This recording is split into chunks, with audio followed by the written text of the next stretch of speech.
Student, welcome to Schoolwala YouTube channel. আমি জাসমিনা, তোমাদের life সায়েন্সের টিচার। তো আগের দিন পর্যন্ত আমরা ক্লাস 8-এর অনেকগুলো চ্যাপ্টার কমপ্লিট তো হয়ে গেছে না, 4টে। তো এটা তোমার হচ্ছে 10 নম্বর চ্যাপ্টার যেটা চলছে, লাইফ সায়েন্সের পার্টের কথা বলছি। তো এর আগে দুটো পার্ট আমাদের হয়ে গেছে, আজকে আমাদের কি পার্ট 3, 3 নাম্বার পার্ট। চ্যাপ্টারটা একটু বড়, লেন্দি, তো কিন্তু খুব ইজি। এখান থেকে কোশ্চেন মানে না জানলেও একটু পড়ে রাখলে, রিডিং জাস্ট পড়ে রাখবে বা লেকচারটা দেখবে, যাই হোক কিছু লিখে দিয়ে আসতে পারবে। এমন কিছু মানে ভাবার নেই, এত কিছু বোঝার নেই, জাস্ট মানে নাম্বার পাবে ভালো এখান থেকে। ওকে, তাহলে চলো স্টার্ট করা যাক। তাহলে আমরা যদি আগের দিনে দেখে থাকো যে এটা পার্ট 2 তে পড়িয়েছিলাম যে দু ধরনের আমাদের দেখতে পাওয়া যায় কি প্ল্যাঙ্কটন, মানে কি বলেছিলাম যে ভেসে থাকা। ওকে, তো প্ল্যাঙ্কটনের মধ্যে আগের দিনে রিভিশন করে নাও যে দু ধরনের ভাগ থাকে। একটা হচ্ছে তোমার কি জু প্ল্যাঙ্কটন, আর একটা হচ্ছে ফাইটোপ্ল্যাঙ্কটন। তো ফাইটোপ্ল্যাঙ্কটনটা আমরা আগের দিনে দেখে নিয়েছিলাম, যেটা হচ্ছে তোমার ফাইটো মানে কি, ফাইটাস থেকে এসেছে উদ্ভিদ থেকে, এবার উদ্ভিদ কথাটার মানে যে যে সমস্ত উদ্ভিদ গুলো জলের উপরে ভেসে থাকে তাকে আমরা বলছি ফাইটোপ্ল্যাঙ্কটন। আর জু প্ল্যাঙ্কটন বলছি কাকে, যে যখন সেটা জু মানে কি অ্যানিমেলের দিকে চলে আসছে। ওকে, জু মানে কি হচ্ছে তোমার অ্যানিমেলের দিকে আসছে। তাহলে জু প্ল্যাঙ্কটন মানে কি, যে সমস্ত প্রাণীগুলো জলের উপরে ভেসে থাকে তাকে আমরা কি বলছি, জু প্ল্যাঙ্কটন। ওকে, তাহলে এরা মূলত আণুবীক্ষণিক ক্ষুদ্রাতি ক্ষুদ্র প্রাণী। তাহলে আগের দিনে দেখেছিলে যে এরা খুব ছোট ছোট স্মল টাইপস হয়ে থাকে, যেটা আমরা অণুবীক্ষণ যন্ত্রের সাথে দেখি। তো আণুবীক্ষণিক ক্ষুদ্রাতি ক্ষুদ্র প্রাণী, তবে এমনটা নয় সবাই আণুবীক্ষণিক হবে। এখানে বলছে দেখো, তবে অবশ্য সবাই আণুবীক্ষণিক নয়। এরা সমুদ্রের উপরের তলে ভেসে বেড়ায়। তাহলে এরা ছোট আণুবীক্ষণিক হয়, ঠিক আছে, বাট প্রত্যেকে কিন্তু ছোট ছোট না। এরা কি করছে, সমুদ্রের উপরের তলে, উপরে যে মানে পার্টটা রয়েছে ওখানের মধ্যে ভেসে বেড়াচ্ছে। দেখে গেলো খুবই একদম স্মল স্মল, তাই না? অল খুবই ছোট ছোট হচ্ছে কি না, জু প্ল্যাঙ্কটন আন্ডারে পড়ছে এরা। তো ফাইটোপ্ল্যাঙ্কটনের মতোই এরা এরা ভালো সাঁতার কাটতে পারে না। তাহলে কি বলছে, তাই ভেসে বেড়ায়। তাহলে যেমন ফাইটোপ্ল্যাঙ্কটন দেখলাম যে ভেসে বেড়াচ্ছে, কারণ প্ল্যাঙ্কটন কথাটার মানে হচ্ছে ভেসে বেড়ানো। তো সেখানে কি হচ্ছে না, এই জু প্ল্যাঙ্কটনরা কিন্তু সমুদ্রের জলে মানে জলের উপরের দিকে ভেসে বেড়াচ্ছে। আর এরা আগে বলেছিল একটা কথা, যে কখনো অপোজিট দিকে যায় না। কেন, এরা তো মানে ভেসে বেড়াচ্ছে, সাঁতার তো কাটছে না, না? তো অপোজিট দিকে গেলে কি করে কাজ করবে? তাই জন্য কি করছে, যেদিকে রেস যাচ্ছে, যেদিকে তোমার জলটা যাচ্ছে ওর দিকে ও ভেসে বেড়াচ্ছে। ওকে, হ্যাঁ, তারপর কি বলছে, অবশ্য কেউ ভালো সাঁতার কাটতে পারে, কিন্তু শত্রুর চোখ এড়াতে বা সহজে খাবার সংগ্রহের উদ্দেশ্যে ভেসে বেড়ায়। তবে অবশ্য বলছে কেউ কেউ সাঁতার কাটতে পারে, বাট কেন কাটবে, কারণ কাটবে না, কারণ তারা হচ্ছে যে সহজে খাবার সংগ্রহ করবে। জাস্ট ভেসে বেড়াচ্ছে, আমি কেন এফোর্ট দিতে যাবো, তাই না? আর শত্রুর চোখ এড়াতে কিন্তু এরা কি করছে, ভেসে বেড়াচ্ছে। ওকে, ক্লিয়ার? তাহলে আমরা কি দেখলাম, ফাইটোপ্ল্যাঙ্কটন, জুপ্ল্যাঙ্কটন। ফাইটোটা আমরা আগের দিনে দেখেছিলাম, আজকে জুপ্ল্যাঙ্কটনটা হলো। এবার এর মধ্যে চলো কি বলছে না, সাগর কুসুম, যেটা সি অ্যানিমন বলা হচ্ছে। এই সাগর কুসুমের সাথে তোমরা কথাটা ওয়ার্ডটা রিলেটেড থাকবে যখন আমরা মিথজীবিতা করেছিলাম। ওকে, তো সাগর কুসুম জিনিসটা কি না, আমরা এই পুরো পার্টটা যেটা পড়ছি পুরোটা হচ্ছে আমরা সমুদ্রে গেছি, ঠিক আছে? তো সেখানে আগের দিনে সাবমেরিনে করে যাওয়া হয়েছিল। তো ওখানের মধ্যে কি দেখতে হয়, ভেতরের দিকে রয়েছে সাগর কুসুম, বা যাকে সি অ্যানিমন বলা হচ্ছে। সমুদ্রের ধারে বেড়াতে বেড়াতে অনেক সময় চোখে পড়ে বহু পাপড়িযুক্ত ফুলের মতো একটা জিনিস। এখানে ছবি দেওয়া রয়েছে, দেখো এখানে অনেকগুলো পাপড়ি রয়েছে, তাই না? ফুলের মতো একদম যে এগুলো হয় না, সূর্যমুখী ফুলগুলো চারিদিকে ছড়িয়ে থাকে, ওরকম টাইপস। এর নিচেটা দেখা যাচ্ছে না হয়তো, বাট এখানের দিকের মাথাটা রয়েছে, এখানের দিকে নিচে রয়েছে, আর উপরের দিকে এভাবে ভেতরে পাটে এটা চারিদিকে যেগুলো আসছে সেটা তার কি পাপড়ির মতো ছড়িয়ে রয়েছে। তারপর কি বলছে, হাতে করে তুললে দেখা যায় একটা নরম আর লম্বা বৃস্তের ওপর ফুলের পাপড়িগুলো যেন ছড়িয়ে রয়েছে। ঠিক তেমন দেখো, এটা দেখে মনে হচ্ছে কি এটা ফুল ছড়িয়ে রয়েছে, নীল কালারের একটা, তাই না? তো ভেতরে যারা এরকম ভাগ রয়েছে চারিদিকে পাপড়িগুলো ছড়িয়ে পড়ছে। তারপর কি বলছে, ধৈর্য ধরে কিছুক্ষণ লক্ষ্য করলে দেখা যাবে যে পাপড়িগুলো সামনে আর পেছনে আন্দোলিত হচ্ছে, এবং এটাই সাগর কুসুম। তাহলে কি বলছে, যখন তোমরা এই সাগর কুসুমটাকে নিলে হাতে করে, দেখতে পুরো ফুলের মতো, বাট যখন এটা তুমি হাতে করে নেবে তখন যেহেতু এটা মানে একটা জীব, তাই না, প্রাণ আছে ওর, তো সেটা কি হবে, এরকম ভাবে আন্দোলিত হবে। হুম, ওটাই বলছে, যখন তুমি হাতে নিবে তখন সেটা আন্দোলিত হবে, এবং এটা হচ্ছে তোমার কি না, সাগর কুসুম। ওকে, এই সামুদ্রিক প্রাণীটার দেহটা ফাঁপা, পাপড়ির মতো উপাঙ্গগুলো ঠিক মাঝখানে হলো তার মুখ। তাহলে এই যে পাপড়ির মতো উপাঙ্গগুলো রয়েছে, এর মাঝখানে রয়েছে, ভেতরে কি রয়েছে, তার মুখটা। আর একটা কি বললো না, যে সামুদ্রিক প্রাণীর দেহ ফাঁপা, তার ভেতরটা কিন্তু ফাঁপা, আর উপাঙ্গগুলো মাঝখানে রয়েছে মুখ। এই পাপড়িগুলো আসলে হলো কর্ষিকা। তাহলে এই যে পাপড়িগুলোর কথা বলছে, ছবিটা কোথায় গেল, এই পাপড়িগুলো হচ্ছে কর্ষিকা, মানে কি কর্ষণ করছে, মানে যে কোনো প্রকার শিকার আসলে তাকে ধরতে সাহায্য করছে, কোনো জায়গায় গেল সেখানে আটকে থাকতে সাহায্য করছে। ভাবো না, আমার চারপাশে এরকম কিছু পাপড়ির মতো বেরোয়, তাহলে আমার হাত পা ধরা নেই, চারপাশে এরকম পাপড়ি রয়েছে, তাহলে কোনো কিছু ধরতে সাহায্য করবে তো এই পাপড়িগুলো। তো ওটাই বলছে এগুলো কি করছে, কর্ষিকা, বা চলাচল করতে কিন্তু সাহায্য করবে, দেশে থাকতে সাহায্য করবে, মানে জলটাকে টপকে যেতে সাহায্য করবে, প্রত্যেকটা কাজ কিন্তু এরা এদের এই কর্ষিকা গুলোর সাহায্যেই করে থাকে, কারণ এদের এক্সট্রা করে আমাদের মতো হাত পা নেই। ওকে, তো আর কি বলছি, এই কোষিকাগুলোতে থাকে অসংখ্য দংশক কোষ। এই দংশক কোষ কথাটার মানে কি, যে এই দেখো বলেছে ছোট মাছ বা অন্য কোনো প্রাণীদের শিকার করতে কাজে লাগে। তাহলে দংশক কোষের সাহায্যে এরা কি করছে না, অন্য কোনো যে প্রাণীগুলো আসছে তাদেরকে শিকার করছে। এবার ধরে নাও এটা একটা জাস্ট মেঝেতে জলের কাছে ভাসছে, এখানে ছোট ছোট কিছু মাছ এলো, ছোট ছোট কিছু মাছ এলো, তো এ কি করবে ওইগুলোর সাহায্যে, এই যে এত বড় জিনিস একটা, তাহলে ওই ছোট মাছগুলোকে, অবভিয়াসলি বড় মাছ ধরতে পারবে না কারণ ওই বড় মাছটাকে খেয়ে নেবে, তাহলে ছোট মাছগুলোকে কি করবে এখানের মধ্যে এইগুলো দিয়ে এভাবে চেপে নেবে, চেপে কি করবে সেটাকে তাহলে নিয়ে নিল, শিকার করে নিল। এভাবে কিন্তু দংশক কোষগুলোর সাহায্যে ও খাবার সংগ্রহ করে। ওকে, নেক্সট তোমার আছে সাগর কলম। কলম কথাটা মানে কি, পেন, তাহলে সি পেন। দেখো এখানে ফটো দেওয়া রয়েছে, এটা পুরো পেনের মতো দেখতে না, দেখো যে হাঁসের পালক দিয়ে যে পেনগুলো তৈরি হয় ওগুলো অনেকটা এরকমই থাকে, এরকম টাইপসের থাকে, এখানে লেখা একটা জায়গা থাকে একটা সামথিং, বাট এখানে মানে স্ট্রাকচারটা দেখো পুরো পেনের মতো, তাই না, এই যাওয়া আছে পেনের মতো। হুম, তো এই জন্য এর স্ট্রাকচার দেখে এরকম নাম দিয়েছে কি সি পেন, বা যাকে সাগর কলম, সি মানে সাগর বলা হয়েছে, পেন মানে কি কলম। এই প্রাণীটার শরীরে দুই দিকে সরু অংশ থাকে, তাহলে দেখো এখানে যে প্রাণীটা রয়েছে দুদিকে কি রয়েছে, এখানেও সরু রয়েছে আর এখানেও কিন্তু সরু অংশ রয়েছে, দেখো এখানে সরু আর এখানটা কিন্তু সরু, মাঝখানটা একটু মোটা মতো, অনেকটা হাঁসের পালকের তৈরি কলমের মতো, যেটা বললাম যে দেখবে ইঙ্ক থাকে যেগুলো লেখা থাকে, এখানে থাকে দোয়াত কালি থাকে না, তো ওখানের মধ্যে কিন্তু দেখতে পাওয়া যায় যেগুলো তার মতো এটা দেখতে, দেখো মনে হচ্ছে এখানে যেন চেয়ে রাখা রয়েছে, তাই তো। তো এটাকে যেন পেন বলা হচ্ছে। সেই পেনের সারা শরীর জুড়ে অসংখ্য শাখা থাকে, তাহলে এর দেহ দেখো দেখো অসংখ্য শাখা প্রশাখা রয়েছে, এই ওই ওই প্রচন্ড অসংখ্য শাখা রয়েছে, চারিদিক থেকে বেরিয়ে আসছে, এটা ভালো বোঝা যাচ্ছে। তাহলে কি রয়েছে, মিললো, শিপের সারা শরীর জুড়ে অসংখ্য শাখা দেখতে পাওয়া যায়, প্রতিটি শাখায় মূল দেহ থেকে বেরিয়েছে, তাহলে প্রতিটি শাখা দেখো, এটা যদি আমি তার মূল দেহ ধরি তা থেকে কিন্তু বাইরের দিকে বেরিয়ে আসছে, তাই তো। ওটাই বলছে যে প্রতিটি শাখা কিন্তু মূল দেহ থেকে। সি পেনকে পাথরে আটকে রাখতে সাহায্য, সি পেনকে পাথরে আটকে রাখতে সাহায্য করে এই শাখাগুলো। তাহলে প্রত্যেকটা ক্ষেত্রে, আগেরটা ক্ষেত্রে যেমন দেখলাম কোষিকা রয়েছে, এক্ষেত্রে হচ্ছে শাখা প্রশাখা রয়েছে, এগুলোর কাজ কি হবে না, এটার কাজ কি হচ্ছে যে কোনো যখন পাথরের কাছে গেল, এখানে ধরনের পাথর রয়েছে একটা, সেখানে গিয়ে কিন্তু এখানে পাথর রয়েছে একটা, এটাকে একদম আটকে ধরে রাখবে। ওকে, তাহলে এইগুলো হচ্ছে তোমার এই শাখা প্রশাখার গুলো কাজ, এটা কোনো নির্দিষ্ট একটা মানে নাম্বারিং থাকে না, অসংখ্য বেরোতে পারে, ঠিক আছে, বাট এগুলো তাদের মূল দেহ থেকে বেরোয়। আমাকে ধরে না একটা সি পেন, আমার একটা হাত পা, কিন্তু ওদের অনেক অসংখ্য হাত পা রয়েছে, এগুলোর সাহায্যে তারা কি করবে না, কোনো কিছুতে আটকাতে সাহায্য করবে, এমনকি খাবার সংগ্রহ করতে হেল্প করে। ক্লিয়ার। নেক্সট তোমার হচ্ছে অক্টোপাস। অক্টোপাসটা দেখো, অক্টোপাসটা হচ্ছে যে একদম খুবই চেনা, প্রত্যেকে অনেকে দেখেছো। তো অক্টোপাস কেন নাম করা হয়েছে, আটটা পা থাকে তাই অক্টোপাস, তাই তো, এটাই বলা হয়।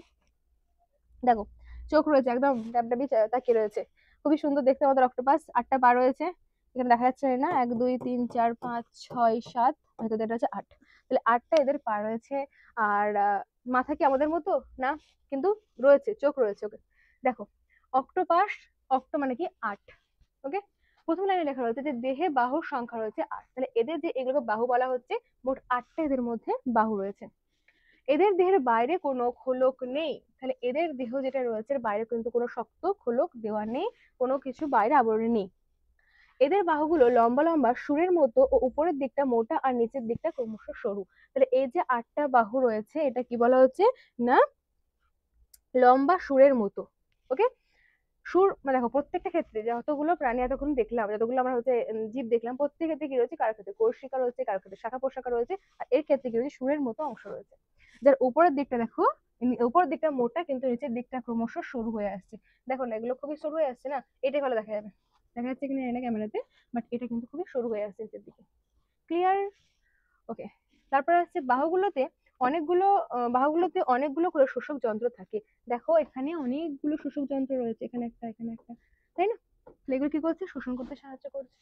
তাহলে অক্টোপাসের মোট 8টা বাহু থাকে, প্রত্যেকটা বাহুর মধ্যে অসংখ্য শোষক যন্ত্র থাকে, আর অক্টোপাসের বাহুটা যত নিচের দিকে নামে তত সরু হয়। ওকে, এগুলো জানার ছিল। তো নেক্সট কি বলছে দেখো, যে এই বাহুগুলোর কেন্দ্রে থাকে মুখ, তাহলে অক্টোপাসের যে বাহুগুলো রয়েছে, কেন্দ্র যেটা রয়েছে সেন্টার, এখানে কি রয়েছে, এখানে একটা পুচকি, মানে অক্টোপাসটা খুব ভালো দেখতে, তো ওর ওখানে মুখ রয়েছে। ওকে, নেক্সট কি বলছে, অক্টোপাসে দুটো বড় বড় চোখ থাকে। এরা দুটো বড় বড় চোখ রয়েছে, দেখো থাকে রয়েছে কেমন, এটা একটা এটা একটা, দুটো বড় বড় চোখ রয়েছে, তাই না? তারপর বলছে যে অক্টোপাসের মস্তিষ্ক আর চোখ অমেরুদণ্ডী প্রাণীদের মধ্যে সব থেকে উন্নত বলে মনে করা হয়। তাহলে এই যে আমাদের অক্টোপাস মশাই রয়েছেন, এদের যে চোখ রয়েছে আর মাথা রয়েছে, এটা অমেরুদণ্ডী, এটা কোনো মেরুদণ্ড নেই, ছিদ্র নেই, তাহলে কিন্তু একে বলা হচ্ছে অমেরুদণ্ডী। তাদের মধ্যে সব থেকে উন্নত কোনটা বলা হচ্ছে অক্টোপাস, চোখ রয়েছে মাথা রয়েছে, অন্যান্য অমেরুদণ্ডী প্রাণীর তুলনায় কিন্তু এ মানে একটু উন্নত আর কি। তারপর কি বলছে দেখো, অধিকাংশ অক্টোপাসই খুব ছোট আকারের হয়। সবচেয়ে বড় অক্টোপাস কোথায় দেখতে পাওয়া যায় না, প্রশান্ত মহাসাগরের দৈত্যাকার অক্টোপাস। তাহলে অক্টোপাস গুলোর আকার কিন্তু খুব একটা বড় হয় না, তবে বড় অক্টোপাস দেখতে পাওয়া যায় কোথায় না, প্রশান্ত মহাসাগরে দেখতে পাওয়া যায়, এবং যেটা হচ্ছে দৈত্যাকার অক্টোপাস বলা হচ্ছে। সব অক্টোপাসেরই বিষ আছে, তবে সাধারণত এই বিষ কিন্তু সবার উপরে ক্রিয়া করে না। কাদের উপর ক্রিয়া করে দেখো, কাঁকড়া, চিংড়ি, এসব প্রাণীদের উপর এই বিষগুলো কিন্তু এফেক্টিভ হয়। তাহলে অক্টোপাস বিষহীন এরকম না, এদের বিষ রয়েছে, কিন্তু এটা আমাদেরকে মানে আমাদের পক্ষে খুব একটা বিষাক্ত না, বাট কাঁকড়া চিংড়ি এদের ক্ষেত্রে কিন্তু এটা বিষাক্ত। ওকে, তারপরে বলছে কি, কেবল ব্লু রিং অক্টোপাস মানুষের পক্ষে প্রাণঘাতী হতে পারে। তাহলে যতগুলো অক্টোপাস রয়েছে সেগুলোর মধ্যে কিন্তু খুব একটা বিষ থাকে, কিন্তু সেটা আমাদের পক্ষে ক্ষতিকারক নয়, চিংড়ি কাঁকড়া এদের ক্ষেত্রে ক্ষতিকারক, কিন্তু ব্লু রিং অক্টোপাস এটা আমাদের পক্ষে ক্ষতিকারক। ওকে, কারণ এর বিষটা যদি আমাদের মধ্যে আসে সেটা কিন্তু প্রাণঘাতী। দেখতে যতই বিভৎস হোক না কেন, দেখতে বিভৎস, এটা যদি কিউট মতো দেখতে লাগছে, বাট এটা কিন্তু যদি অরিজিনাল দেখা যায় একটু অন্যরকমই, তাই না? তাহলে বিভৎস হোক না কেন, অক্টোপাসের কিন্তু নিরীহ আর ভীরু। তাহলে এরা কিন্তু খুব একটা কিছু জ্বালায় না, বিরক্ত করে না। তো তাই জন্য বলছে নিরীহ আর ভীরু, মানে কি বলছে, মানে সামনে তুমি আসলে তোমার সাথে একদম ফাইট করবে, এত ক্ষমতা এদের হয় না। এরা আসলে কি করবে দেখো, আক্রান্ত হলে যদি এর কাছে কেউ আসে, এদের দেহের একটি গ্রন্থি থাকে, কালি ছিটিয়ে জল ঘোলা করে দিয়ে পালিয়ে যায়। তো তুমি ওর কাছে আসছো, তখন ও তোমার সাথে ফাইট করতে আসবে না। ও তখন কি করবে না, ওদের দেহেতে গ্রন্থি রয়েছে একটা, সেখানে কালি থাকে, ওই কালি ছিটিয়ে জলটা ঘোলা করে দেয়, ওই খোলার মধ্যে পালিয়ে যায়। অনেক সময় দেখা যায় না সিনেমাতে অ্যাকশন, এই বম ফাটিয়ে দিল, গোটা একদম ধোঁয়া হয়ে গেল, ধোঁয়া ধোঁয়া, ও পালালো ওখান থেকে। ও সেম কাজ করে, ওখানে পুরো একদম ঘোলা করে দিল জলটাকে, দিয়ে ও ফাটাস পালিয়ে গেছে। তুমি কি করবে দেখে নাও। ওকে, নেক্সট কি বলছে, মা এবার, হ্যাঁ অক্টোপাস ডিম পাড়ে কিভাবে আর ডিম ফুটে বাচ্চা হয় কিভাবে দেখো। বলছে মা অক্টোপাস আঙুরের মতো আকারের ছোট গোল গোল ডিম পাড়ে। ডিম ফুটে বাচ্চা বের না হওয়া পর্যন্ত মা অক্টোপাস পাহারা দেয়। তাহলে এবার যে অক্টোপাস রয়েছে, এটা ধরো মা অক্টোপাস, এ কি করছে না, ডিম পাড়ছে। ওকে, ডিম পারলো, এই ডিমগুলো কিন্তু পাহারা দেবে যতক্ষণ না পর্যন্ত ডিম ফুটে বাচ্চা হচ্ছে। কেন পাহারা দেবে, কারণ যাতে কাঁকড়া বা অন্য কিছু কিন্তু তাকে না নিতে পারে, এমনকি খেতেও যায় না। তাহলে এ এতটাই মানে ওর বাচ্চার প্রতি, মানে কি বলবো, দায়িত্বশীল, যে এই যে ডিমটা পেরেছে, সারা দিন রাত পাহারা দিচ্ছে, এমনকি ও খাবার সংগ্রহ করতে যাচ্ছে না, যাতে না করে তাতে কাঁকড়া বা অন্য প্রাণীরা ডিমের কোনো ক্ষতি না করে। তাহলে যাতে করে তার ডিমের কোনো ক্ষতি না হয়, তাই জন্য সে কিন্তু খাবার দাবার ছেড়ে দিয়েছে, যতদিন না পর্যন্ত ডিমটা থেকে বাচ্চা হচ্ছে ততদিন পর্যন্ত সেটাকে পাহারা দিচ্ছে। মা অক্টোপাস তিলে তিলে অনাহারে মৃত্যুবরণ করার আগের মুহূর্ত পর্যন্ত অব্দি সন্তানের যত্ন নেয়। তাহলে কি করছে, খাবার খেতে যাচ্ছে না, তাহলে কি অনাহারে তো একদিন মৃত্যু হবে, তার আগে পর্যন্ত সে তার বাচ্চাদেরকে একদম আগলে রাখবে। ওকে, খুবই ভালোবাসে। তারপর ডিম ফুটে ছড়িয়ে যায় শিশু অক্টোপাসেরা, আর ধীরে ধীরে মা অক্টোপাসের মৃতদেহ নেতিয়ে পড়ে জলের তলায়। এটা কি বোঝা গেল, যে মা অক্টোপাস যখন ডিম পাড়ে, সে ডিমটাকে একদম ফুল কেয়ার করে, একদম খাওয়া দাওয়া সব ত্যাগ, কিন্তু মা তার বাচ্চার জন্য বসে থাকবে। এবার কি হবে, অনেক সময় অনাহারে অক্টোপাসের মৃত্যু হবে, কিন্তু মরার আগে পর্যন্ত সে তার বাচ্চাদেরকে সেখানে দেখবে, রক্ষা করবে। ওকে, তাহলে এই গেল আমাদের অক্টোপাসের কাহিনী। এবার আসবে আমাদের স্কুইড আর কাটল ফিশ। স্কুইডের বাহু রয়েছে 10, এটা বাহু হবে, বাহু রয়েছে 10টা, মাথার কাছে থাকে 8টা ছোট, দুটো 8টা, মাথার কাছে থাকে 8টি ছোট আর দুটো বড় লম্বা মাসেল প্রত্যঙ্গ। তাহলে স্কুইড আর কাটল ফিশ দুটো একই হয়ে থাকে, একই দেখতে, মানে একই জাতের হয়ে থাকে আর কি।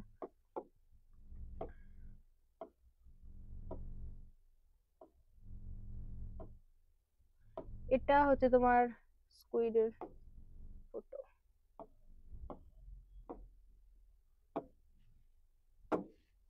ওকে, আর প্রতিটি বাহুতে থাকে একাধিক শোষক যন্ত্র। এদের দেহ লম্বাটে টর্পেডের মতো। তাহলে এদের দেহটা কিন্তু লম্বা আকারের হয়ে থাকে এবং কার মতো, টর্পেডের মতো। আর লেজের দিকে রয়েছে পাখনা শোষক যন্ত্র, এটা। তাহলে এদের এখানে কি রয়েছে, 10টা রয়েছে, আর নিচের দিকে পাখনা রয়েছে। আর এই শোষক যন্ত্র প্রত্যেক ক্ষেত্রে বললাম যে একটা করে কিছু না কিছু রয়েছে যার সাহায্যে তারা শিকার করতে সাহায্য করছে। তো এদের ক্ষেত্রে সেম রয়েছে, যে কোথায় গেল, হ্যাঁ লেজের দিকে রয়েছে পাখনা শোভক যন্ত্রের সাহায্যে স্কুইড শিকার করে থাকে। আক্রান্ত হলে বাদামি কালির মতো তরল জিনিস ছিটিয়ে জলের রং ঘোলাটা করে শত্রুকে বোকা বানিয়ে পালিয়ে যায়। যেমনটা সেম করেছিল অক্টোপাস, যে যখন তার কাছে কেউ আসছে আক্রমণ করতে, তখন সে কি করেছিল, কালি ছিটিয়ে পালিয়ে গেছে।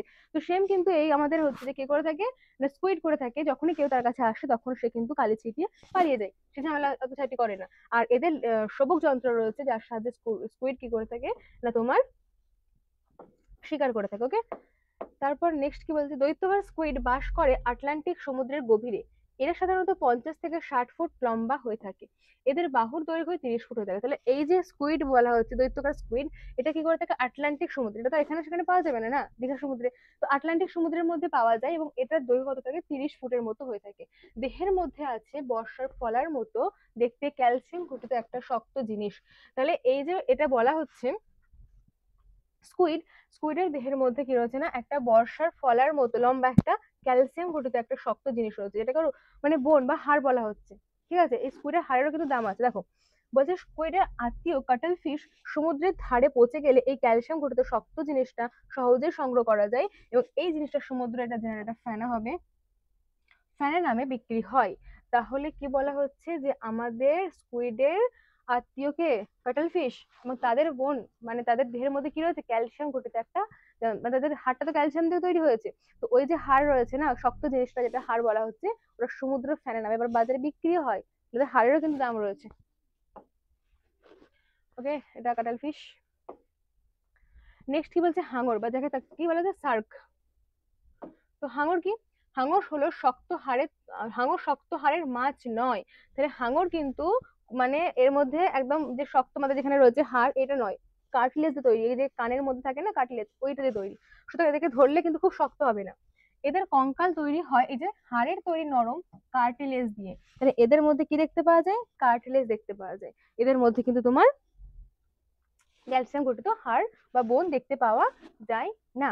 ওকে, এই ধরনের পদার্থ দিয়ে আমাদের নাকের ডগা বা বহিঃকর্ণের শক্ত অংশ তৈরি হচ্ছে। এটা বললাম কি না, এটা কানের, আমার দেখা যাবে না, দেখো এখানে একটা কি রয়েছে, খুব শক্ত, কি এটা নরম। তো এইটা কিন্তু যেটাতে তৈরি কার্টিলেজ বা নাকের ডগা, এটা ওকে, এটা কার্টিলেজ তৈরি। তো ওদেরও কিন্তু পুরো দেহটা, পুরো বডিটাই কার্টিলেজ দিয়ে তৈরি হয়েছে।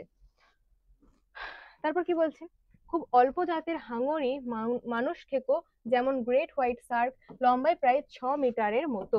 তাহলে গ্রেট হোয়াইট শার্ক যেটা লম্বায় 6 মিটার, সেটাই কিন্তু একমাত্র মানুষ খেকো। বলে না যে হাঙর মানুষ খেয়ে নেবে, তো ওই যে বড়, এত বড় একটা শার্ক 6 মিটার, ওই কিন্তু মানুষ খেতে পারে। ওকে, তারপর বলছে কি, হাঙরের একটা দাঁত ভেঙে গেলে পেছনের সারির সেই অংশের দাঁত সামনে এগিয়ে এসে হারানো দাঁতের জায়গা দখল করে নেয়। তাহলে কি বলছে, যে না হাঙরের একটা দাঁত রয়েছে, এবার এই দাঁতটা কোনো কারণে হচ্ছে তার ভেঙে গেছে, খাবার খেতে করতে গিয়ে ভেঙে গেছে। তো এর পেছনের সারিতে কিন্তু দাঁত রয়েছে, আমাদের যেমন একটা রয়েছে না, এর পেছনের দিকে দাঁত রয়েছে আরো। না পেছনের দিকে দাঁত তোমার অন্য কালি দিয়ে মার্ক করলাম, এটা হচ্ছে তোমার পেছনের দিকে দাঁত। ওকে,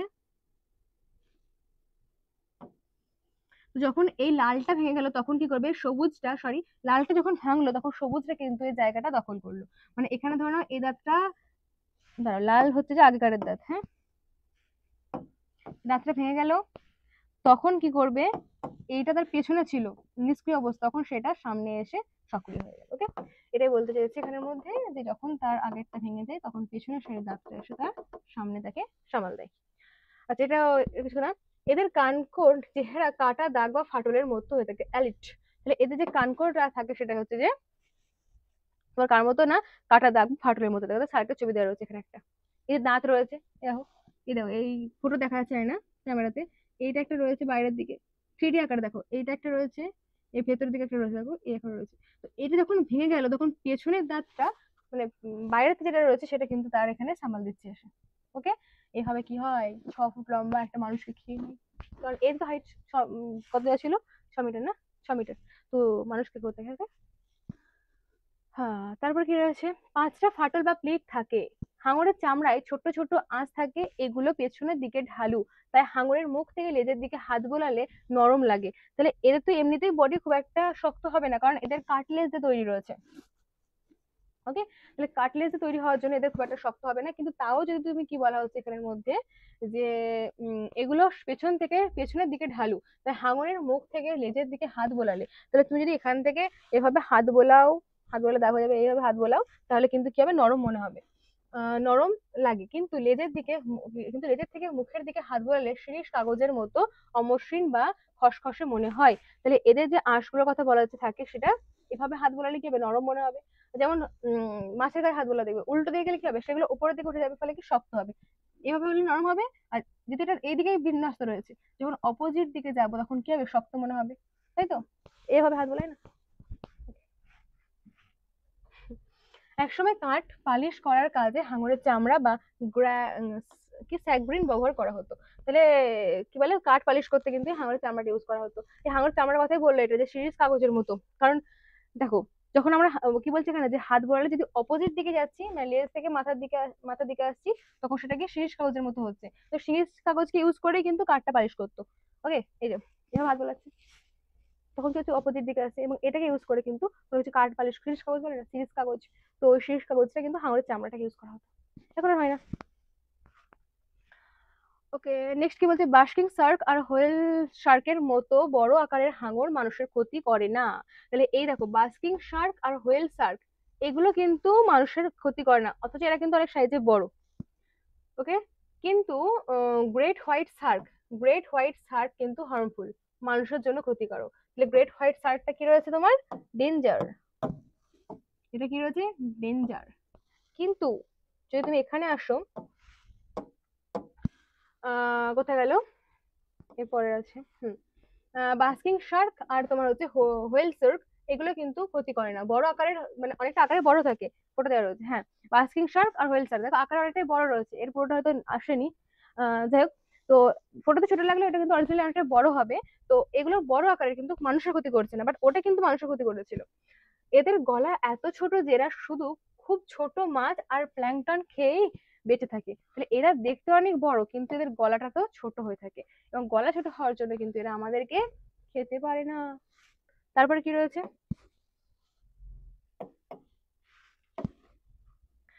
আহ আমাদের তো খেতে পাচ্ছে না, শুধুমাত্র এরা কি হচ্ছে, খুব ছোট মাছ আর প্ল্যাঙ্কটন, যে দুটো বলেছিলাম ফাইটোজিও প্ল্যাঙ্কটন, ওগুলো খেয়ে বেঁচে থাকে। কি করবে, গলা ছোট, বড় কিছু জিনিস খেতে গেলে তো গলায় আটকে যাবে, তার জন্য কি করে থাকে, ছোট ছোট জিনিসগুলোকে খায় এবং বেঁচে থাকে। হ্যাঁ, তারপর বলছে হোয়েল শার্ক মুখ খুললে সাঁতার কাটে আর জলের সঙ্গে ভেসে আসা ছোট ছোট জলচর প্রাণীদের খেয়ে ফেলে। তাহলে এই যে হোয়েল শার্কটার কথা বলছে, ও একটা নিজেদের থিওরি অ্যাপ্লাই করেছে। ও কি করছে না, এই যে হোয়েল শার্ক এখানে আছে, ও এরকম ভাবে হাঁ করে ভেসে আছে, সে যেমন জাল পাতে না, ওই যে মানে মাছ ধরার জন্য জাল দেয়, তো ও কি করছে, হাঁ করে, হাঁ। যখন কি হবে যে ওপর থেকে ফাইটার প্ল্যাঙ্কটন গুলো নদীর স্রোতের সাথে ভেসে আসছে সমুদ্রের সাথে, তো ওগুলো কি হচ্ছে, ওর মুখে অটোমেটিক্যালি ঢুকে যাচ্ছে। এ তো ক্ষমতা নেই বড় জিনিস খাবার, তো এই ছোটগুলো খেতে হবে, তাকে খাটবে না, হাঁ করে বসে রয়েছে, খাবার অটোমেটিক্যালি চলে এলো। তুমি ভাবো যে তুমি হাঁ করে বসে আছো, তোমার তোমার খাইয়ে দিল, হ্যাঁ, তো ওরকম সেম কাজ করে। ওকে, তারপর কি বলছে দেখো, এদের কানকোর ছাঁকনির কাজ করে, কানকো দিয়ে জল বেরিয়ে যায়, আটকা পড়ে যায় প্রাণীরা। তাহলে এদের যে কানকো রয়েছে, এই হোয়েল কি বলে, হোয়েল সার্কে, তাদেরটা কি হচ্ছে, ছাঁকনির মতো কাজ করছে। এখান দিয়ে যে প্রাণীগুলো যায়, ওগুলো কি হচ্ছে না, ওই কানকের জলটা বাইরে বেরিয়ে যাচ্ছে, কিন্তু যে প্রাণীগুলো আসছে, প্রাণীটা ছাঁকনির মতো আলাদা হয়ে যাচ্ছে। হোয়েল শার্ক তখনই এদের খায়। অধিকাংশ হাঙরের বাচ্চা প্রসব করে। তাহলে হাঙর কি করছে, এরা কিন্তু স্তন্যপায়ী প্রাণীর মতো বাচ্চা প্রসব করছে, এরা ডিম পারে না। তবে কোনো কোনো জাতের হাঙর আবার ডিমও পারে। হ্যামার হ্যামার হেডেড শার্ক দেখতে খুবই ভয়ঙ্কর হয়ে থাকে। এর মাথাটা একটা বিরাট হাতুড়ির মতো, যে দু প্রান্তে দুটো চোখ থাকে। এই হাঙরও মানুষকে হতে পারে। গ্রেট হোয়াইল শার্ক যেমন মানুষকে হতে পারে, ঠিক তেমনই এখানের মধ্যে আরেকটা ডেঞ্জার বেরোলো, কোনটা না, এই যে হ্যামার হ্যামার হেডেড শার্ক, এটা কিন্তু তোমার ডেঞ্জার। ওকে, তাহলে এই দুটো কিন্তু মানুষকে হতে পারে, বাট হোয়েল শার্ক, যেটা হোয়েল রয়েছে, বা তোমার আরেকটা কি দেখলাম এখানের মধ্যে, বাস্কিং, এগুলো কিন্তু খুব একটা মানুষকে হয় না, কারণ এদের গলাটা ছোট থাকে, ফলে ছোট ছোট মাছগুলোকে খেতে পারে। ওকে, তাহলে এখানে বোঝা গেল দুটো ডাটা দেওয়া ছিল যে তোমার ধরনের 4 ধরনের মতো শাকের কথা জেনেছি, দুটো মানুষ খেকো যেগুলো আমাদের খেতে পারে, 6 মিটার বেশি লম্বা থাকে। আর দুটো জানলাম যেগুলো মানুষ খায় না, জাস্ট হা করে বেড়ায়, কানটা ছাকনির মতো কাজ করে থাকে, ওয়েল সার্কেল, যেটা তোমার কি করে থাকে না, যে জলটা আসে তার সাথে অনেক তো মানে মানে সমুদ্রের প্রাণীও আসে, ওই কানটার সাহায্যে কি করে ছাকনির মতো কাজ করে থাকে, প্রাণীগুলোকে নিয়ে খেয়ে নেয় আর জলটাকে বাইরে বার করে দেয়। ওকে, এরপর কি রয়েছে তারা মাছ।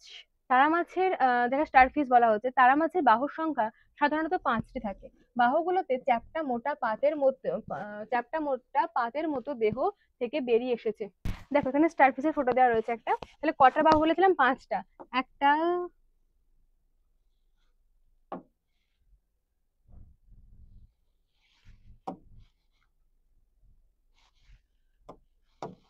একটা, দুটো, তিনটে, চারটে, 5টা, তাহলে মোট এদের 5টা কি হচ্ছে বাহু দেখতে পাওয়া যাচ্ছে। তারপর বলছে তারা মাছের তাহলে বাহুর সংখ্যা সাধারণত 5টি দেখতে পাওয়া যায়। বাহুগুলো চ্যাপ্টা থাকে, দেখো চ্যাপ্টা রয়েছে, মোটা রয়েছে এবং পাতের মতো মূল যে দেহ রয়েছে এখান থেকে কিন্তু তোমার বেরিয়ে আসছে। কখনো কখনো এদের 4টে বা দুটো বাহু দেখা যায়, তবে ম্যাক্সিমাম ক্ষেত্রে কিন্তু 5টাই থাকে। ম্যাক্সিমাম যখন স্টারফিশ দেখবে তখন দেখবে 5টাই রয়েছে। তো এক্ষেত্রে একটা বাহু ভেঙে গেলে বা সেখানে আবার নতুন বাহু তৈরি হয়ে যায়। তারা মাছের বাহুর ভেতরের দিকে নরম আঙুলের মতো উপাঙ্গ আছে যার নাম টিউফিড বা নালীপদ, এবং এর সাহায্যে কি করতে হয় খাবার সংগ্রহ করে থাকে। তাহলে এটা উপর উল্টে যদি দেখো তাহলে ভেতরের দিকে দেখবে যে ছোট নালীর মতো অংশ রয়েছে, যাকে আমরা বলছি টিউফিড করছে বা নালীপদ রয়েছে। ওকে, তো তার মাছ বোঝা গেল এখান থেকে দুটো জিনিস দেখার মতো রয়েছে, কি কি না, 5টা বাহু থেকে বাহুগুলো ভেঙে গেলে আবার তৈরি হয়ে যায়। আর একটা জিনিস যেটা বললাম যে এর মধ্যে টিউবফিটের ব্যবস্থা রয়েছে কোথায়, না তারা মাছের বাহুর যে রয়েছে 5টা বাহু তার ভেতরের দিকে, এটা উপরের দিকে বাহু দেখতে পাচ্ছি, ভেতরের দিকে টিউবফিট করার জন্য মানে টিউবফিট বা নালীপদ রয়েছে। ক্লিয়ার? নেক্সট কি বলছে, এই নালীপদ গুলো ফাঁপা আর এদের শেষ প্রান্তে আছে চোষক বা শাকার। তাহলে এই নালীপদ গুলো কিন্তু তোমার হচ্ছে যে ফাঁকা থাকে। তার বললাম তার মানে বাহুগুলো রয়েছে তার অপোজিট দিকে তো নালীপদ বা শাখার গুলো রয়েছে। তো ওটাই বলছে যে নালীপদ যেগুলো রয়েছে তার মধ্যে কি রয়েছে চোষক বা শাখা রয়েছে, তার সাথে কি শাক করবে, শাক মানে কি মানে টেনে নেবে আর কি। নালীপদ গুলোর সাহায্যে জল টেনে নিয়ে আর বার করে দিয়ে তারা মাছ শিকার করে থাকে। যেটা বললাম শাক করছে মানে কি, শাক টেনে নিচ্ছে। তো নালীপদ গুলো ইউজ করে কিন্তু তারা মাছ কি করছে না, নিজের শিকার করছে। জল টানার সাময়িক শূন্যতা ভ্যাকুয়াম তৈরি হয়, ফলে শিকার নালীপদে আটকে যায়। তাই যখন সে জল টানছে তখন দেখো তারা মাছের বাহুর অপোজিট দিকে কি রয়েছে, নালীপদ বা টিউবফিট রয়েছে। এই টিউবফিট বা নালীপদের মধ্যে অসংখ্য শাখা রয়েছে, বা দেখে আমরা শোষক বলছি। এই শোষকের সাহায্যে জল টানছে, জল ছাড়ছে। যখন জলটা টানছে তখন কি হচ্ছে, ভ্যাকুয়াম ক্রিয়েট হচ্ছে, একটা শূন্যস্থান ক্রিয়েট হচ্ছে, এবং ফলে শিকার কিন্তু নালীপদের মধ্যে আটকে যাচ্ছে। এই নালীপদের সাহায্যে তারা মাছ চলাফেরা করতে পারে। তাহলে এই নালীপদের সাহায্যে কি করছে, তারা মাছ 1 নম্বর শিকার করছে, কারণ এর মধ্যে চোষক রয়েছে বা শাকার রয়েছে, এবং এছাড়াও কি করছে না এ চলাফেরা করতে পারছে। ঝিনুক এদের প্রিয় খাবার। তাহলে তারা মাছের প্রিয় খাবারের নাম কি আবার, ঝিনুক। তোমার প্রিয় খাবারের নাম কি? আমাদের না চিকেন, তো তারা মাছ কি খায়, ঝিনুক খায়। কোনো কোনো ঝিনুকের সন্ধান পেলে নালীপদের সাহায্যে এরা ঝিনুককে আষ্টে পৃষ্ঠে জড়িয়ে ধরে। এতই প্রিয় খাবার, যখন দেখছে কোথাও ঝিনুক আসছে, কোথাও ঝিনুকের সন্ধান পেলো, তখন কি করছে, ওই নালীপদ গুলোকে ইউজ করছে, কারণ এটা তাদের বললাম না যে শিকার করতে সাহায্য করে। ওই নালীপদের সাহায্যে কি করছে, খাবারটাকে একদম আষ্টে পৃষ্ঠে ধরে এবার খাবে, আজকে ওরা একদম ময়ে ময়ে হয়ে যাবে। ফলে ক্রমাগত টান পড়ার ফলে ঝিনুকটা খোলের ভেতর থেকে বাধ্য হয় খোলের ভেতর থেকে বেরিয়ে আসতে। তাহলে এতই সেভাবে জড়ি ধরে যে ঝিনুকের যে খাপটা থাকে ওটা খুলে যায়, খোলকটা, এবং তখন কি হয় না আমাদের তারা মাছগুলো ভেতরে যে অংশটা থাকে ওটা খেয়ে নেয়, তার ফেভারিট খাবার। ওকে, তাহলে এটা গেল আমাদের তারা মাছ। এবার আসছে তোমার সমুদ্রের দূষণ ও সমুদ্রের জীবের সমস্যা। তাহলে সমুদ্রের দূষণের মূলে কি কি আছে একবার চলো দেখে নিই। দেখো সমুদ্র এতক্ষণ ধরে বললাম, আমরা এখন সমুদ্র নিয়ে ঘোরাঘুরি করেছি, অনেক সাবমেরিন নিয়ে চলে আসছি, এবার বেরিয়ে আসো। চলো, আমাদের হচ্ছে সমুদ্রের ট্যুর কমপ্লিট। আজকে এবার আমরা এখন দেখবো কি যে কি কি কারণে দূষণ হচ্ছে। কারণ আমরা যখন যাচ্ছি না তখন অনেক কিছু দেখে ফেলেছি যে অনেক প্রবলেম রয়েছে, অনেক প্লাস্টিক জমা হচ্ছে, তেল আসছে, অনেক ক্ষতি হচ্ছে, তাই তো। তো সেটার জন্য আজকে আমরা কি দেখবো, যে সমুদ্রের দূষণ এবং কিভাবে সমুদ্রের জীবের সমস্যা সেখান থেকে হচ্ছে। তো সমুদ্র দূষণের মূলে কি কি আছে তাদের একবার চিনে নি। এর হলো কীটনাশক রয়েছে, আগাছানাশক, মানে যখন আমরা কোনো কিছু ডিটারজেন্ট ইউজ করছি, মানে মাছ চাষের ক্ষেত্রে, তো তখন সেটা কি হচ্ছে আলটিমেটলি গিয়ে আমার নদীতে সমুদ্রে গিয়ে মিশছে। তো ওটাই বলছে যে কীটনাশক বা আগাছানাশক ইউজ করা হচ্ছে, রাসায়নিক সার ইউজ করছি, ডিটারজেন্ট ইউজ করছি, তেল, যখন আমাদের বড় বড় জাহাজে করে তেল নিয়ে যায় না, অনেক সময় জাহাজটা উল্টে যায়, ফলে তেলটা সমুদ্রেই পড়ে এবং সেটা কিন্তু ক্ষতি করে।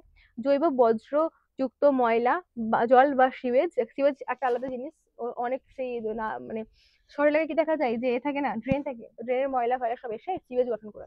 তো সিওয়েজ রয়েছে, প্লাস্টিক আর নানা কঠিন বস্তু, এটা হবে বন্ধু না, এটা বস্তু।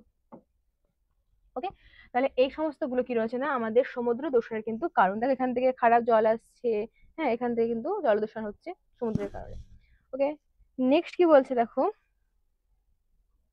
প্রথমে 1 নম্বর কি আছে, রাসায়নিক সার ও জৈব বর্জ্য যুক্ত ময়লা। তাহলে রাসায়নিক সার আসার ফলে কি হচ্ছে, রাসায়নিক সার আর জৈব বর্জ্যযুক্ত ময়লা জলে থাকা নানা পুষ্টি উপাদান সমূহের জলে মেশার ফলে ফাইটোপ্ল্যাঙ্কটনরা সংখ্যায় খুব বেড়ে যায়। তাহলে ফাইটোপ্ল্যাঙ্কটনদের আবার এগুলো কিন্তু ফেভারিট খাবার। হুম, যে এই যে তুমি রাসায়নিক সার ইউজ করছো, জৈব বর্জ্যযুক্ত ময়লা ইউজ করছো, এগুলো খায় আবার ফাইটোপ্ল্যাঙ্কটন। এবার ফাইটোপ্ল্যাঙ্কটন যেহেতু খাচ্ছে, তাহলে ফাইটোপ্ল্যাঙ্কটনের গ্রোথ বেশি হবে, সে আরো বৃদ্ধি পাবে বেশি, তাহলে খুব বেড়ে যায় এবং সমুদ্রের জল ঢেকে দেয় এরা। তাহলে এরা এত বেড়ে যায় যে এরা সমুদ্রের জলটাকে পুরো ঢেকে দেয় এবং তাকে বলা হচ্ছে অ্যালগাল ব্লুম। অ্যালগাল, এটা হবে এরকম বানানটা, ব্লুম, এই মোট এখানে, হ্যাঁ, বয়ল ব্লুম, অ্যালগাল ব্লুম। তাহলে অ্যালগাল ব্লুম কি বলা হচ্ছে, যখন সমুদ্রের জলের মধ্যে রাসায়নিক বর্জ্য পদার্থ আসছে তখন কি হচ্ছে না ফাইটোপ্ল্যাঙ্কটনের সংখ্যা বাড়ছে, এবং ফাইটোপ্ল্যাঙ্কটনের সংখ্যা বেড়ে যাওয়ার ফলে সেখানের মধ্যে কি হচ্ছে, চারিপাশে ওই ফাইটোপ্ল্যাঙ্কটন ছেয়ে যাচ্ছে। দেখো অ্যালগাল ব্লুমের ফটো দেওয়া রয়েছে এখানের মধ্যে, প্রচন্ড পরিমাণে ফাইটোপ্ল্যাঙ্কটন একদম চারিদিকে ছেয়ে গেছে, তাই তো। তার ফলে কি হচ্ছে, পর্যাপ্ত পরিমাণে অক্সিজেন ভেতরে আসছে না, বিভিন্ন ধরনের মাছ যেগুলো আছে ওরা অক্সিজেন না পাওয়ার কারণে মারা যাবে, প্রচন্ড কিন্তু আমাদের জলস্তরের মধ্যে ক্ষতি তৈরি হবে। ওকে, এবং একে আমরা বলছি অ্যালগাল, সবুজ সবুজ আসছে অ্যালগাল ব্লুম। ওকে, এখানে কোনো কোনো ফাঁকা জলের জায়গায় পাওয়া যাচ্ছে না, পুরোটা একদম ছেয়ে গেছে, সবুজ সবুজ হয়ে গেছে একদম। দেখো খুবই মানে ভেতরে যারা রয়েছে তাদের কথা ভাবো একবার, তারা তো সানলাইট পাচ্ছে না, ভালো করে জল পাচ্ছে না। মানে এটা এটা যে আমার দরকার, ঠিক আছে, ফাইটোপ্ল্যাঙ্কটনকে অনেকে খেয়ে বাঁচছে, আমাকে 3 মাস পর্যন্ত খাচ্ছিল এদের, বাট যখন একটা নির্দিষ্ট লিমিট থাকা, প্রত্যেকবারই বলি যে লিমিট থাকা দরকার, লিমিট ক্রস করে গেছে, যেটা আমাদের ক্ষতির কারণ হয়ে দাঁড়িয়েছে। ডিনোফ্ল্যাজেলেটরা সংখ্যায় বেড়ে গিয়ে জলের রং লাল হয়ে যায়, এটা এক ধরনের অ্যালগাল ব্লুম।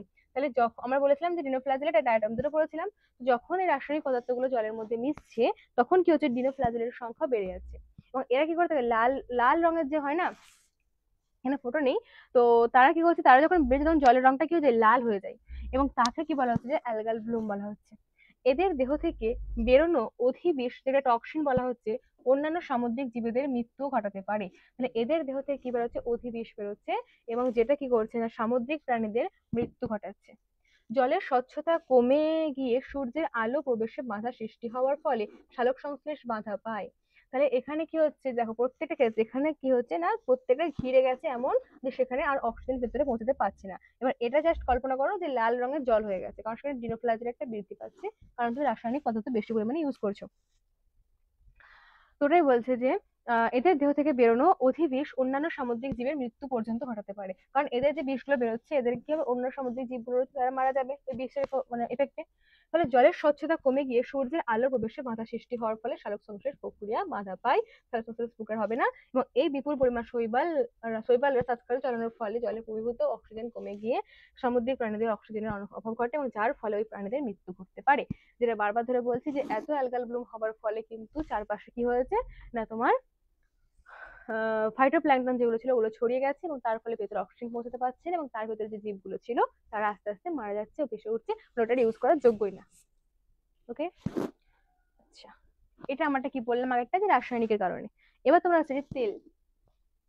তেল কি, তেল বহন করে নিয়ে যাচ্ছে এমন জাহাজে দুর্ঘটনা ঘটলে বা ডুবে গেলে বা সমুদ্রের তেল তোলার জায়গায় দুর্ঘটনা ঘটলে সমুদ্রের তেল মেশে। তাহলে বলছে কি, যে তেল মানে অনেক সময় কি হয়ে থাকে, এক দেশ থেকে অন্য দেশের মধ্যে তেল নিয়ে মানে যাতায়াত করে, তো তখন দেখা গেল যে মাঝ রাস্তায় এসে যে জাহাজডুবি হয়, জাহাজডুবি হয়েছে, তার ফলে কি হবে, সেখানে আর মানে পুরো তেলটা যেটা ছিল ওটা পুরো ডুবে যাবে, এবং তখন কিন্তু সেই তেলগুলো সমুদ্রের জলে মিশে যাবে। এখানে ফটো দেওয়া রয়েছে দেখো, সমুদ্রের জলে কি হচ্ছে, পুরো তেলটা মিশে গেছে এখানের মধ্যে, তাই তো, কারণ এখানে জাহাজডুবি হয়েছে। তো হ্যাঁ, এবার কি বলছে, সামুদ্রিক জীবের পক্ষে এই তেল বিষের মতোই। তাহলে আগেরটা যেমন রাসায়নিক পদার্থ বেড়ে যাওয়ার ফলে তো ওখানে অ্যালগাল ব্লুম হচ্ছিল, পুরো ফাইটোপ্ল্যাঙ্কটন ছড়িয়ে গিয়েছিল, ঠিক তেমনই এখানে যে সামুদ্রিক জীবগুলো রয়েছে ওরা তেল সহ্য করতে পারে না, ওদের ক্ষেত্রে বিষের মতো কাজ করে এগুলো। তো ওটাই বলা হচ্ছে যে ওদের ক্ষেত্রে এগুলো হচ্ছে বিষের মতো, এবার ওরা মারা যেতে স্টার্ট করবে। সমুদ্রের জলের ওপরে সমুদ্রের জলের ওপরে তেলের স্তর থাকলে জলে অক্সিজেন ঢুকতে বাধা পায়। তাহলে যখন দেখছো যে এখানে এই লেয়ারটার মধ্যে ভাবো, এখানে কি হয়েছে, তোমার পুরো তেল তেল তেল হয়ে গেছে। ফলে এর ভেতরে যে অক্সিজেন মানে জল রয়েছে ওখানে কি অক্সিজেন ঢুকতে পারবে? পারবে না, কারণ একটা ব্যারিয়ার তৈরি করছে, বাধা তৈরি করছে। ওটাই বলা রয়েছে এখানে, যে ভেতরে অক্সিজেন ঢুকতে বাধা পায়। ফলে জলের জীবেরা অক্সিজেনের অভাবে মারা যেতে পারে।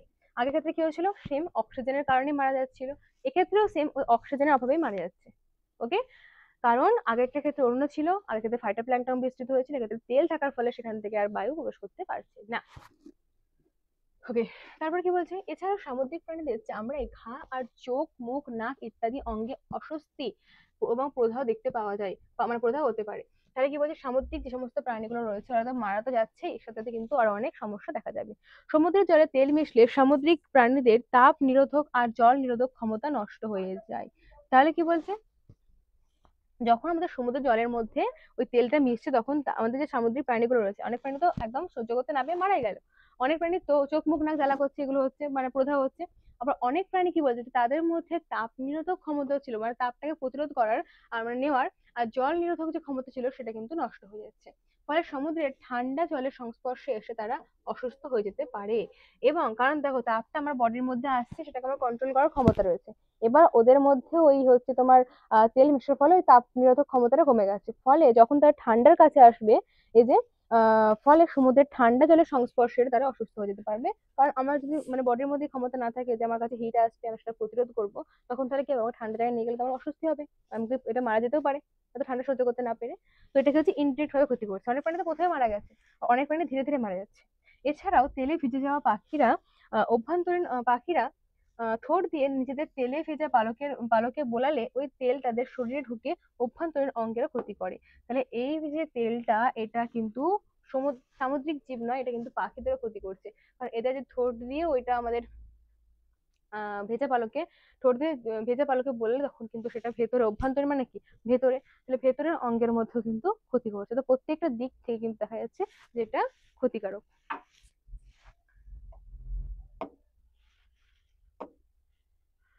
এরপর 3 নাম্বার আছে কি প্লাস্টিক। তাহলে জৈব রাসায়নিক পদার্থ দেখলাম যে রাসায়নিক পদার্থ কিভাবে ক্ষতি করে থাকে, সেকেন্ডে কি দেখলাম তেল কিভাবে ক্ষতি করে থাকে। এখন কি আছে প্লাস্টিক। সমুদ্রে প্লাস্টিক জাতীয় জিনিস ফেলা হলে সেগুলো ভাসতে থাকে। দেখো এখানের মধ্যে একটা ছবি দেওয়া রয়েছে। হুম, অনেক প্লাস্টিক ফেলছে, তার ফলে কি রয়েছে, একদম চারিদিকে ছড়িয়ে রয়েছে প্লাস্টিক গুলো। এবার এটা বাইরে দিয়ে দেখানো রয়েছে, বাট এটা তো জলে যাবে তাই না, যখন ঢেউটা আসবে, জোয়ার হবে, তখন কি হবে, এগুলো টেনে টেনে নিয়ে সমুদ্রে যাবে।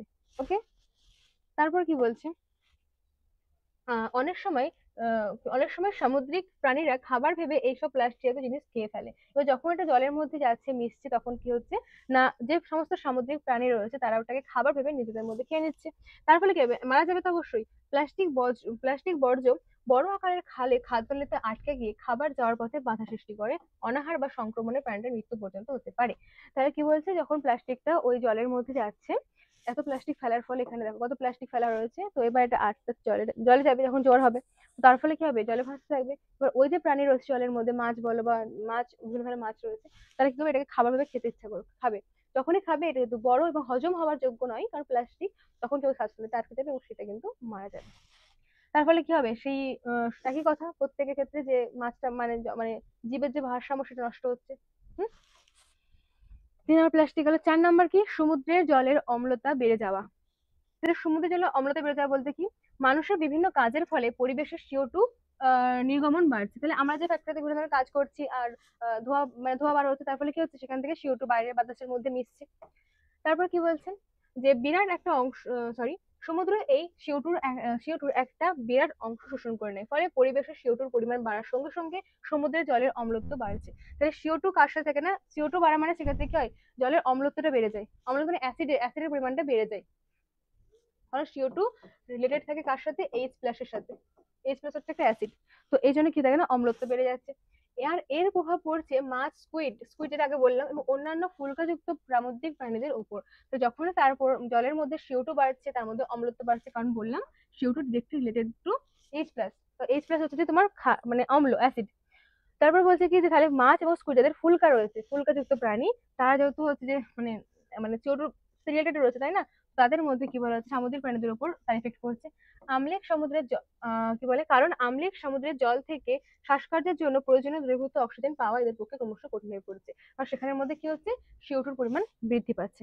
তাছাড়াও জলের অম্লত্ব বেড়ে গেলে কাঁকড়া এবং লবস্টার আর কোরালদেরও ক্যালসিয়াম কার্বনেটের খোলক তৈরি করা কঠিন হয়ে পড়বে। অধিক মাত্রায় আম্লিক সমুদ্রের জলে এইসব প্রাণীদের ক্যালসিয়াম বাইকার্বনেটের খোলক নষ্ট হয়ে যেতে পারে। তাহলে কি বলা হচ্ছে যে অতি মাত্রা যদি খুব বেশি CO2 অ্যামাউন্ট বেড়ে যায়, খুব বেশি H প্লাস অ্যামাউন্ট বেড়ে যায়, তখন কিন্তু সমুদ্রের জলে এইসব প্রাণীদের ক্যালসিয়াম কার্বনেটের খোলক যে থাকে, অনেক প্রাণীদের কি থাকে ক্যালসিয়াম কার্বনেট থাকে, তো ক্যালসিয়াম কার্বনেটের যে আবরণ থাকে, খোলক থাকে, সেটা কিন্তু তাদের নষ্ট হয়ে যাবে।